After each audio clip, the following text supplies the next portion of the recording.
M. Stuart Wachowicz. À l'occasion de la soirée mémorable. Soyez les bienvenus à cette soirée mémorable, frères et sœurs. Alors que nous nous apprêtons à prendre part à ce repas en commun, nous voulons souligner que cette soirée marque le début du 15e jour du premier mois de ce calendrier que Dieu a donné à l'ancien Israël. Hier soir, il y a 24 heures, au début du 14e jour du même mois, nous étions réunis, selon les instructions bibliques, pour commémorer la Pâque. Ce fut alors l'occasion de souligner la mort de notre Seigneur et Sauveur Jésus-Christ, et nous l'avons fait en conformité avec l'exemple que nous trouvons dans le Nouveau Testament.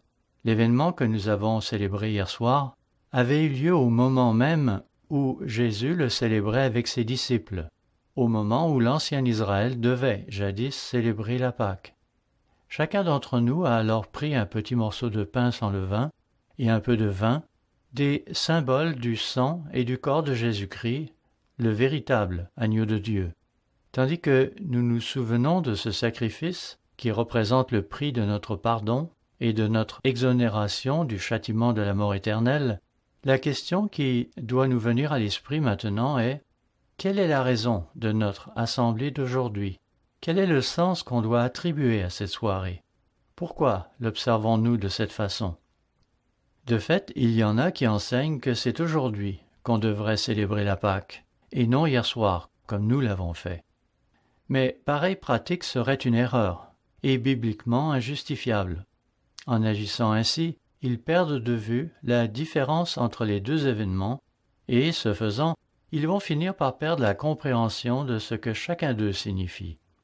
Vous savez, dans le 12e chapitre du livre de l'Exode, au verset 1 à 6, nous lisons le récit de la première Pâque.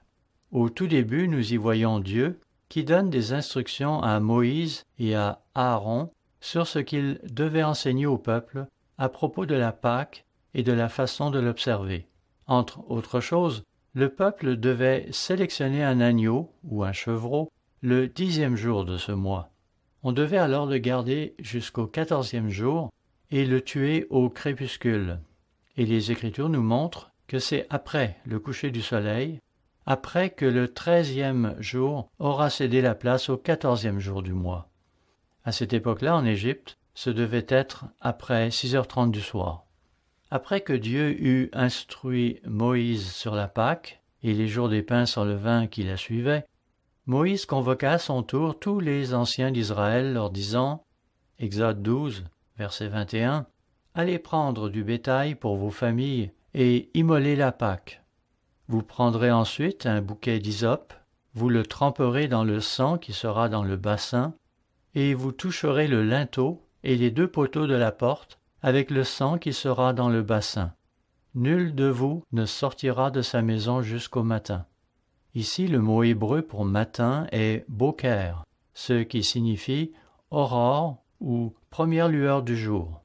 Il ne fait donc aucun doute que, durant cette nuit de la Pâque, aucun Israélite, y compris Moïse, ne devait quitter sa maison avant le lever du jour, en ce matin du 14e jour du mois.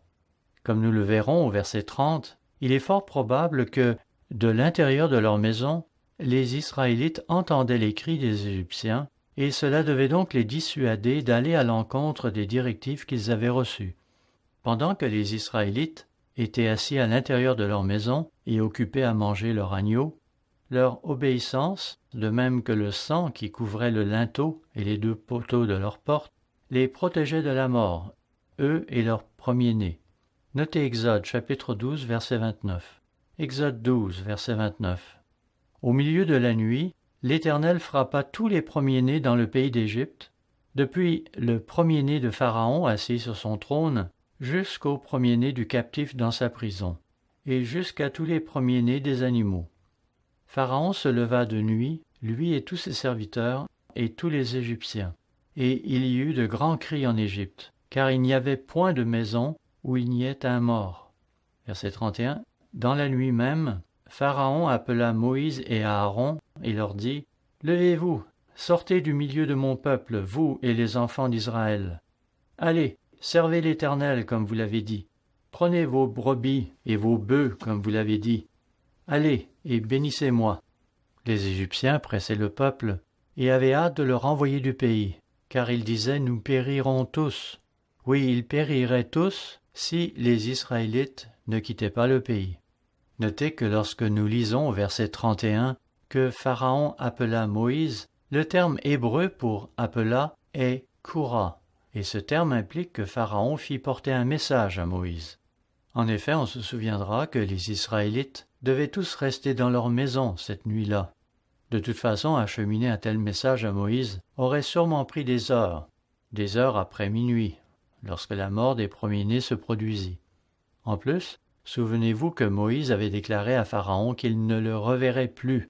C'est ce qu'on lit dans Exode 10, verset 29. « Tu l'as dit, répliqua Moïse, je ne paraîtrai plus en ta présence. » Après cette soirée des plus mémorables, quand le soleil se leva, les Israélites eurent encore beaucoup de choses à régler. Avant le lever du soleil, ils devaient encore brûler au feu tous les restes de l'agneau. Ensuite, ils devaient dépouiller les Égyptiens. En fait, cette opération avait déjà commencé en partie précédemment. Puis, il leur fallait rassembler et organiser 4 millions d'individus, une population équivalente à celle de l'Alberta, et leur donner des instructions de marche. La tâche incluait le déplacement de troupeaux et de chariots, ainsi que le chargement des dépouilles de l'Égypte. Itawar, un scribe égyptien, qui a vraisemblablement assisté à la scène, le décrit ainsi dans son rapport intitulé « Lamentation d'Itawar ». La nation fut dépouillée en termes de vêtements, d'or et de parfums et de tout objet de valeur. Et il ajouta même « Il ne nous reste plus rien ». Dans Exode 12, verset 34, nous lisons Exode 12, verset 34, « Le peuple emporta sa pâte avant qu'elle soit levée. Ils enveloppèrent leurs pétrins dans leurs vêtements et les mirent sur leurs épaules. Les enfants d'Israël firent ce que Moïse avait dit, et ils demandèrent aux Égyptiens des vases d'argent, des vases d'or et des vêtements. L'Éternel fit trouver grâce au peuple, aux yeux des Égyptiens, qui se rendirent à leur demande, et ils dépouillèrent les Égyptiens.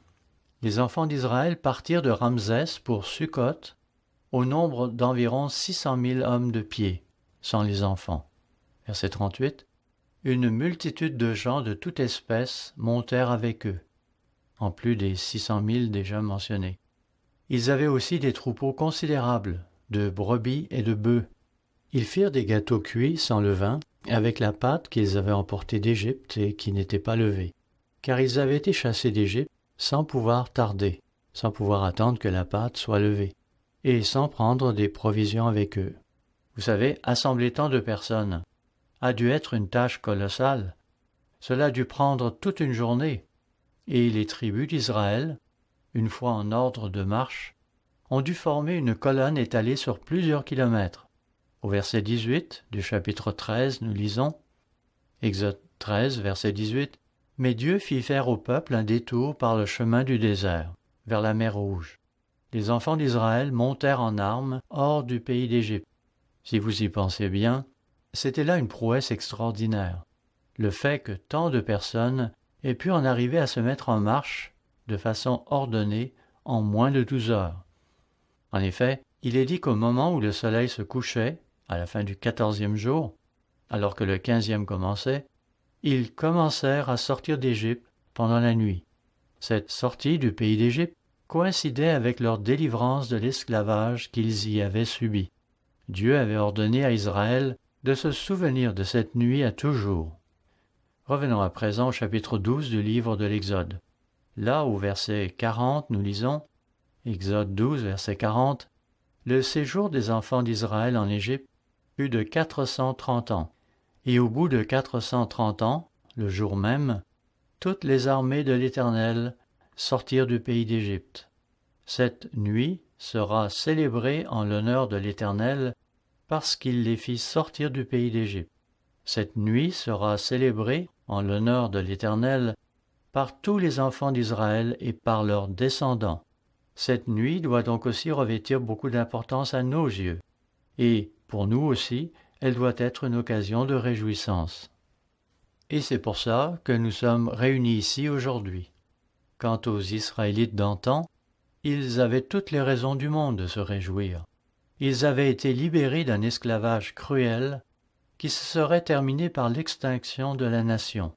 Notez que Dieu ne se contenta pas de les libérer, il fit plus encore. Un passage des Écritures, auquel nous ne nous référons pas très souvent, se trouve dans le psaume 105 au versets 36 et 37. Voyons-le. Psaume 105, verset 36. « Il frappa tous les premiers-nés dans leur pays, toutes les prémices de leur force. » Puis, parlant spécifiquement d'Israël, il ajoute au verset 37, « Il fit sortir son peuple avec de l'argent et de l'or, et nul ne chancela parmi ses tribus. » Ces gens étaient libres à présent. Ils étaient riches, et ils étaient tous en santé, capables de marcher. Imaginez un groupe de 4 millions de personnes, toutes en santé. Statistiquement, c'est inconcevable qu'aucun parmi eux n'ait eu la moindre maladie ou un quelconque membre brisé. Le fait est que, soudainement, ils jouissaient tous d'une parfaite santé. C'était là un miracle qui pouvait fort bien s'être produit au moment où ils se réunissaient pour manger l'agneau pascal au début du 14e jour du mois. Ces gens devaient être guéris par leur Dieu afin de les préparer pour leur voyage. C'était un signe précurseur de ce que le corps brisé de Christ allait accomplir pour notre guérison 1400 ans plus tard. Cette nuit du 15e jour est une occasion de rendre grâce à Dieu. La Bible dit clairement que le peuple quitta le pays d'Égypte 24 heures après que l'agneau pascal ait été sacrifié. C'est donc cette nuit même, il y a 3500 ans, qu'Israël sortit du pays d'Égypte, au milieu de grandes réjouissances à cause de leur délivrance. Veuillez à présent vous reporter au chapitre 33 de Nombre, au verset 1, où il est dit, Nombre 33, verset 1, « Voici les stations des enfants d'Israël qui sortirent du pays d'Égypte, selon leur corps d'armée, sous la conduite de Moïse et d'Aaron. Moïse écrivit leur marche de station en station, d'après l'ordre de l'Éternel. Et voici leurs stations selon leur marche. Ils partirent de Ramsès le 1er mois, le 15e jour du 1er mois. Le lendemain de la Pâque, les enfants d'Israël sortirent la main levée à la vue de tous les Égyptiens. Et les Égyptiens enterraient ceux que l'Éternel avait frappés parmi eux, tous les premiers-nés. Ils étaient donc sortis d'Égypte le 15e jour du 1er mois, au début du 15e jour, après le coucher du soleil. C'est à ce moment-là, selon les Écritures, que nous devons observer la soirée mémorable. C'est le moment où les Israélites quittèrent le pays d'Égypte, où ils avaient été opprimés, et ils partaient riches et en pleine santé. En ce qui nous concerne, nous qui vivons aujourd'hui, lorsque nous pensons à cette délivrance que Dieu accorda à l'ancien Israël, cela devrait nous amener à établir un parallèle d'ordre spirituel, dont l'importance devrait être plus grande encore. La Pâque, que nous avons célébrée hier soir, nous rappelle à quel point nous avons besoin du parfait sacrifice de Jésus-Christ, notre agneau pascal, qui s'est offert à notre place. Cela ne représente cependant que le début du plan de salut de Dieu. Ce n'est que la porte qui mène à notre grand potentiel. La soirée mémorable nous rappelle que nous avons notre part à faire dans ce processus qui mènera à notre salut. Il nous faut en effet choisir de sortir du péché, de même que l'ancien Israël avait dû sortir d'Égypte. Cette nuit représente le début de cette sortie. Il nous faut garder présent à l'esprit que nous ne pouvons pas nous permettre de rester en Égypte. De même que Dieu a fait sortir Israël du pays d'Égypte, de même nous aussi, maintenant que Dieu nous a appelés et donné un choix, nous devons nous éloigner des voies de ce monde. Nous serons épargnés grâce au sang de l'agneau si nous suivons les instructions de Dieu. De même qu'Israël a dû faire un effort pour sortir de l'esclavage physique, de même il nous faut le faire dans un sens spirituel. Demain, on nous en dira plus à ce sujet, mais pour le moment, réfléchissons à notre délivrance de cet esclavage spirituel dans lequel nous maintenait le Dieu de ce monde qui n'a d'autre but que notre destruction. Pensons aux richesses spirituelles qui nous sont données et à la glorieuse destinée qui est attachée à notre appel. Finalement, ne perdons pas non plus de vue la santé spirituelle qui nous a été accordée suite à un grand miracle. Tant de choses à considérer et tant de raisons de nous réjouir en cette soirée mémorable. À présent, qu'il y ait dans chacun des groupes assemblés un homme baptisé qui prononce une bénédiction sur le repas que nous allons prendre. Ainsi donc, réjouissez-vous de cette occasion de fraterniser et appréciez la nourriture qui a été préparée. Je vous souhaite de pleinement profiter de la fête spirituelle que nous célébrerons demain. Passez une bonne nuit.